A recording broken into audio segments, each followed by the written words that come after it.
Here's your wrestling news for February 2nd, 2023. And we're kicking off today with WWE, and since his return less than a month ago, Vince McMahon hasn't exactly received a warm welcome backstage, with multiple members of the board resigning over his comeback. Less than 6 months after his retirement, McMahon strong-armed his way back to WWE, threatening to not approve any sales talks or distribution rights unless he was brought back. McMahon's return has been so controversial that multiple sets of shareholders have filed lawsuits against WWE and their executive chairman, and now you can add another one to the pile. The legal firm Bronstein, Gewurz & Grossman announced today that they are investigating WWE for violations of security laws on behalf of WWE investors. The investigation is focused on whether WWE and/or the company's officers and directors violated the securities laws or breached their fiduciary duties in connection with the alleged misconduct. It's not just the investors who are unhappy, as many fans haven't been thrilled by McMahon's return, believing it's just a matter of time before he takes control of creative once more. To his credit, McMahon has stayed away from TV tapings and creative meetings, but while the billionaire is trying to focus on a potential sale of WWE, he now has yet another legal matter to deal with. After making his shock return to WWE on Raw is 30, Brock Lesnar made his presence known last Saturday in the Men's Rumble match, but his performance was far from the dominant display seen in 2020. Entering at number 8, Lesnar eliminated 3 people before being thrown out by Bobby Lashley, and Lesnar was irate at lasting less than 3 minutes. Following his elimination, Lesnar destroyed the announcer's table and attacked Baron Corbin, who was on his way to the ring, but Fightful Select reports that much of what the Beast did in this spot was unplanned. It was said that a couple of people in the ring and ringside weren't prepared for the stairs spot, and the spot where Lesnar threw a piece of the announcer's table into the ring was also unplanned. One source said, "We knew a freakout was planned, but while much of Lesnar's antics can be filed away as Brock being Brock, one spot did get him some heat backstage." The spot in question is when Lesnar threw referee Eddie Orango over the barricade, which led to some in WWE to fear that he had sustained a foot injury. Orango was meant to be the official who raised Cody Rhodes' hand at the end of the match, but plans had to change on the fly as he had to sell the attack. Fightful did point out that when it comes to Brock, heat is a relative term and he's unlikely to face any serious punishment, and the idea that he'll be fired is laughable. While some people were mad about what happened, Lesnar remains firmly on the road to WrestleMania, but the referees may want to give him a wide berth the next time he loses his cool. What did you make of Lesnar's spot? Did Brock go too far last Saturday? Let us know in the comments below. Now, during this week's AEW Dynamite, Samoa Joe captured his second TNT Championship, dethroning Darby Allin in a brutal no-holds-barred match. The self-proclaimed one true king of television reclaimed the title with the help of table spots, thumbtacks, and other foreign objects being used, and Allin's attempts to go even more extreme proved to be his undoing. Allin exposed the wooden floor of the ring towards the end of the match in his attempt to defeat Joe, but it was the Samoan who used the exposed canvas to his advantage by hitting Darby Allin with an avalanche muscle buster to get the win. But why did this title change happen? Well, after this match, Wardlow made his return to AEW TV, whose only reign as TNT champion was ended in late 2022 by Joe, and who was on the receiving end of having his ponytail cut off by the Samoan submission machine. Wardlow made a beeline for the champion, who avoided taking a symphony of destruction, and it's clear that this feud will resume now that he's back.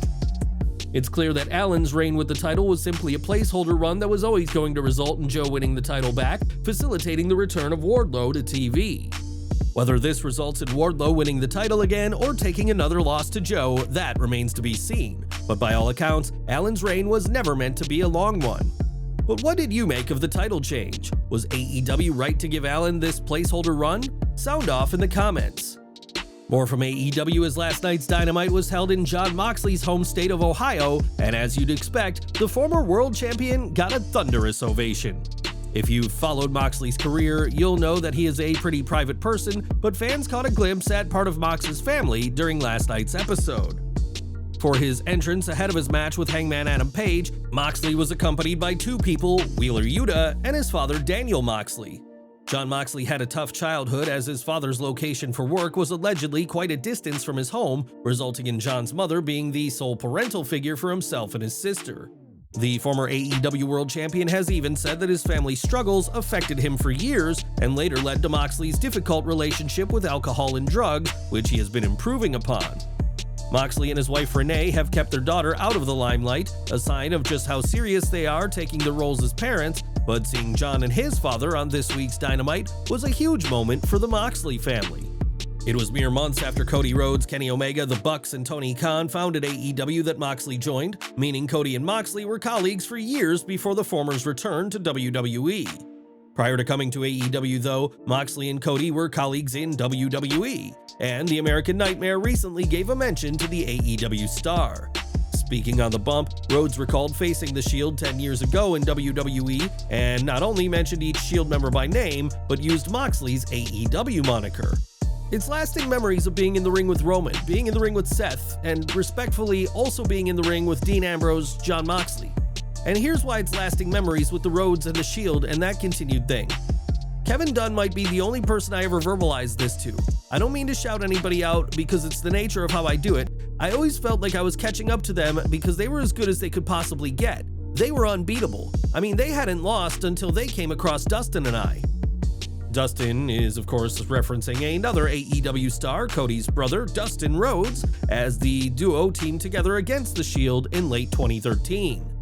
Cody is focused on becoming the WWE Universal Champion, but that doesn't mean he's forgotten about those he worked with in AEW, and it goes to show just how much respect the American Nightmare has for where he's come from. Back in December, Swerve Strickland ended the Swerve in Our Glory team, attacking Keith Lee with Parker Boudreaux and a mystery tattooed man. During this week's Dynamite, that man was revealed to be Trench in a segment with Strickland and Boudreaux, and Trench also spoke for the first time on AEW TV. For those wondering, Trench, real name Grandin Goatsman, is a former baseball player who's trained at Jay Lethal's wrestling school prior to his AEW debut. It remains to be seen when Trench has an official match, but he's been an imposing force so far, and has given Strickland plenty of backup in recent weeks. On this week's Dynamite, Bryan Danielson continued his journey to try and get a title match against MJF, but he had to overcome a former WWE superstar to do so. Nursing an injured arm from previous matches and an attack last week by Brian Cage, Danielson was at a distinct disadvantage when he faced Timothy Thatcher. Thatcher wasted no time in targeting the arm, but despite that, as well as attempted interference by MJF, Danielson got the running knee strike and the pinfall victory. Danielson has to survive 2 more weeks to earn an Iron Man match for the AEW World Championship at AEW Revolution, and even in defeat, this was one impressive debut for Timothy Thatcher. In November 2021, 6.5 years after being signed, Aaliyah finally made her WWE main roster debut, and 2022 proved to be a mixed year for the Canadian superstar.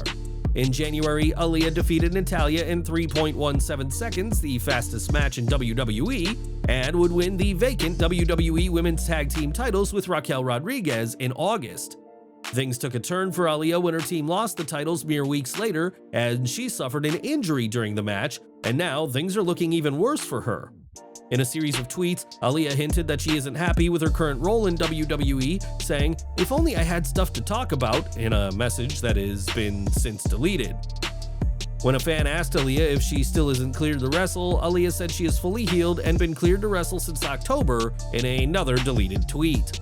Another fan suggested that Aaliyah should simply get back to wrestling if she's bored, which the superstar responded by saying it isn't her call in, yes, another deleted tweet. We can't imagine WWE will look at these posts fondly, which is probably why she deleted them, but it may be some time yet before we see Aaliyah back on TV. Fans may not be seeing Aaliyah in the ring, but they can at least compete as her in WWE 2K23, which is scheduled for release next month. Following the success of 2K22, WWE and 2K Interactive are looking to keep the momentum going, and this week saw the release of a new trailer. The trailer features plenty of action from the in-game superstars, including Roman Reigns, Cody Rhodes, Bianca Belair, Rhea Ripley, as well as celebrities like Logan Paul and Bad Bunny. Some highlighted game modes include Showcase Mode, which will focus on the career of John Cena, Universe Mode, as well as the My Faction card collecting mode, as well as the My Rise Story Mode. The biggest takeaway from the trailer is that it has given fans their first look at the War Games match type, which will be making its video game debut as part of WWE 2K23. The new game will be available come March 17th, though the Deluxe and Icon editions will drop March 14th. And what match will you be playing first? Let us know in the comments. Do you want to see Aaliyah back, or is she not needed right now? And how would you respond to these tweets if you were running WWE? And we're ending today with Tom Brady, who will go down in history as one of the most successful NFL quarterbacks to ever grace the field. Brady recently confirmed his retirement from the NFL in a moment which has shocked many, but fans may soon be seeing him at WrestleMania. On the bump, Cody Rhodes said he was somewhat shocked to see Brady retire, but he realizes that time comes for us all, and said that the NFL legend needs to find his way to WrestleMania and WWE.